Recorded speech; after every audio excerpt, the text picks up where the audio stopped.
আসসালামু আলাইকুম প্রিয় শিক্ষার্থীরা, আমি শিরিন সুলতানা নতুন একটি ক্লাস নিয়ে আবার চলে আসলাম। আলোচনা করব যাব আমি তোমার দেশ থেকে, এই কবিতা থেকে অনুধাবনমূলক প্রশ্ন নিয়ে। অনুধাবনমূলক প্রশ্ন আমরা প্রথমে 1 থেকে 5 পর্যন্ত সাজিয়েছি। চলো আমরা এটা নিয়ে আলোচনা করে ফেলি। কবি পল্লী দুলাল বলতে কাকে বুঝিয়েছেন এবং সেই সম্বন্ধের মাধ্যমে কিসের প্রতি ইঙ্গিত করেছেন? পল্লী দুলাল বলতে কবি গ্রামের আদরের ছেলেকে বুঝিয়েছেন এবং তার সম্পর্কে সম্বোধন করেছেন। কবি পল্লী দুলাল বলতে পল্লী মায়ের আদরের ছেলেকে বুঝিয়েছেন এবং পল্লীর অকৃত্রিম প্রাকৃতিক পরিবেশে যে ছেলে বড় হয়েছে কবি তাকে দুলাল বলে সম্বোধন করেছেন। দুটি দিক, একটা হচ্ছে গ্রামের পল্লী আদরের মায়ের আদরের ছেলে এবং যে পল্লী গ্রামেই বেড়ে ওঠে সব সময়, তাকে পল্লী দুলাল বলে সম্বোধন করেছেন। দেখো, কবি গ্রামীণ মানুষের প্রতি তার গভীর স্নেহ, মমতা, আপনত্বের প্রকাশ ঘটিয়েছেন। পাশাপাশি তিনি ইঙ্গিত করেছেন যে পল্লী জীবন শহরের কৃত্রিম ও যান্ত্রিক জীবনের তুলনায় অনেক বেশি স্বাভাবিক, নির্মল ও মানবিক। গ্রামীণ মানুষের জীবনযাপন প্রকৃতির সঙ্গে নিবিড়ভাবে যুক্ত বলেই তা মায়াময় ও আদরণীয়, এই সত্যটি কবি এখানে তুলে ধরেছেন। তো কেন কবি পল্লী দুলাল বলেছেন সেটা আমরা বুঝলাম। এবার দেখা হচ্ছে 2 নম্বর প্রশ্ন।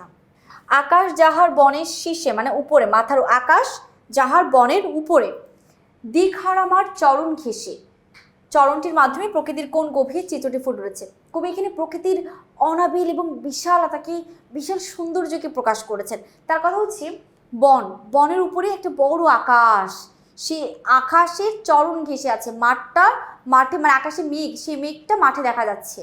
দেখো, এই চরণের মাধ্যমে কবি পল্লী প্রকৃতির বিশালতা, সৌন্দর্য, অসীমতার গভীর চিত্র তুলে ধরেছেন। কিভাবে? প্রশ্নোক্ত চরণটিতে দিগন্ত বিস্তৃত মাঠের শেষ প্রান্তে অবস্থিত বনরেখাকে এমনভাবে উপস্থাপন করা হয়েছে যেন তা আকাশের সঙ্গে একাদ্রুত হয়ে আছে।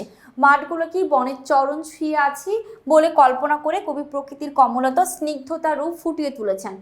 এই দৃশ্যকল্পের মাধ্যমে গ্রামীণ পরিবেশের শান্ত, নির্মল, মানে স্বচ্ছ ও অপরূপ সৌন্দর্যের রূপ প্রকাশ পেয়েছে, যা মানুষের মনকে প্রশান্ত করে এবং প্রকৃতির সঙ্গে মানুষের গভীর সংযোগ নির্দেশ করে। এবার আসি আমরা 3 নম্বর প্রশ্নে। দূর দেশীয় মেঘ কণেরা মাথায় লইয়া জলের ঝাড়ি, এখানে কবি কোন ঋতু এবং কি ধরনের দৃশ্যকল্প ব্যবহার করেছেন? প্রশ্নোক্ত চরণের মাধ্যমে কবি বর্ষা ঋতুর আগমনী বার্তা প্রকাশ করেছেন এবং দূর দেশ থেকে ভেসে আসা জল ভরা কালো মেঘের ছবি এঁকেছেন। কি করেছেন?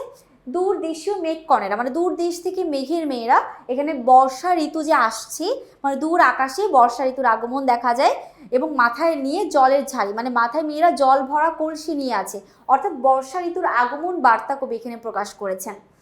মেঘ কণেরা শব্দ ব্যবহারের মাধ্যমে কবি মেঘকে মানবিক রূপ দিয়েছেন, যা একটি মানবীকরণ অলঙ্কার। জলের ভার বহনকারী কণের মতো মেঘের আকাশে ভেসে এসে বৃষ্টির সম্ভাবনা সৃষ্টি করেছেন, এমন এক জীবন্ত কাব্যিক দৃশ্য ফুটে উঠেছে। এই দৃশ্যকল্প প্রকৃতির সঙ্গে মানুষের আবেগ ও প্রাণশক্তির সম্পর্ককে সুন্দরভাবে প্রকাশ করে। এবার আসে আমাদের 4 নম্বর প্রশ্ন। 4-এ কি আছে দেখো।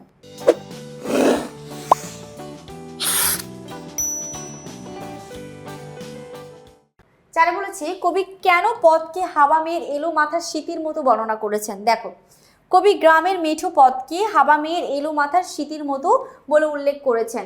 এই তুলনার মাধ্যমে তিনি গ্রামের সরল অকৃত্রিম সৌন্দর্যকে ফুটিয়ে তুলেছেন। গ্রাম যে খুব সহজ সরল এবং গ্রামে যে হাবা মেয়েরা থাকে, কবি সেটা এখানে প্রকাশ করেছেন। হাবা মেয়েরা গ্রামে থাকে, এর মানে যে শহরের মেয়েরা হাবা না, ব্যাপারটা তা না। আমি কিন্তু অনেক হাবা এবং বোকাশোকা, ঠিক আছে?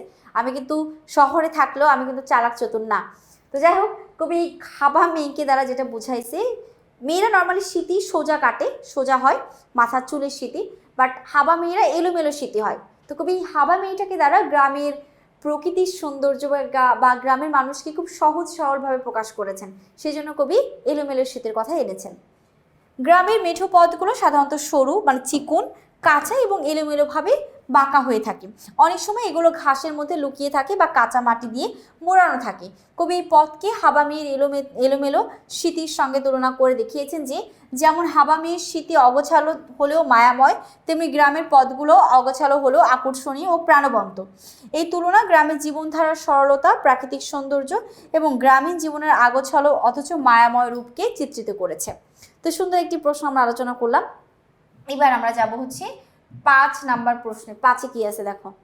5-এ আছে যাব আমি তোমার দেশে কবিতায় কবির মূল ভাবনা বা উদ্দেশ্য কি? কবি আসলে কি বলেছেন কবিতাটির মধ্যে?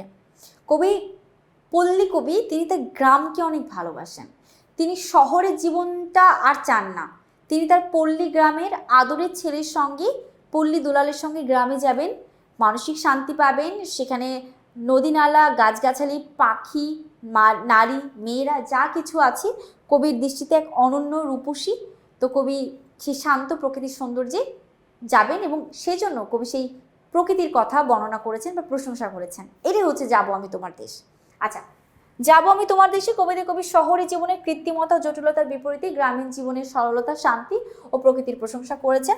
কবি তার দেশে গ্রামীণ পরিবেশের প্রতি গভীর আকর্ষণ ও ভালোবাসা প্রকাশ করেছেন এবং মেটোতে বোঝাতে চেয়েছেন যে প্রকৃত সুখ ও মানসিক শান্তি নগর জীবনের চকচকে কৃত্রিমতা নয়, বরং প্রকৃতির কোলে বোনা গ্রামীণ জীবনে নিহত। কবিতায় কবি আদরের পল্লী দুলালের দেশে অর্থাৎ পল্লী গ্রামে যেতে চেয়েছেন। কবি শহরের কৃত্রিম জীবন ত্যাগ করে পল্লী দুলালের কাঁধে হাত রেখে উদাস বেশে ঘুরে বেড়াতে চান, অন্বেষণ করতে চান পল্লী মায়ের অপরূপ সুন্দর। অন্বেষণ মানে হচ্ছে যারা সত্যের অনুসন্ধান করেন, অর্থাৎ কবি খুঁজতে চান পল্লী মায়ের গ্রামের অপরূপ যে সৌন্দর্য আছে সেই সৌন্দর্য। আমরা অনেকগুলো অনুধাবনমূলক প্রশ্ন আলোচনা করলাম যেগুলো খুব ইম্পর্টেন্ট।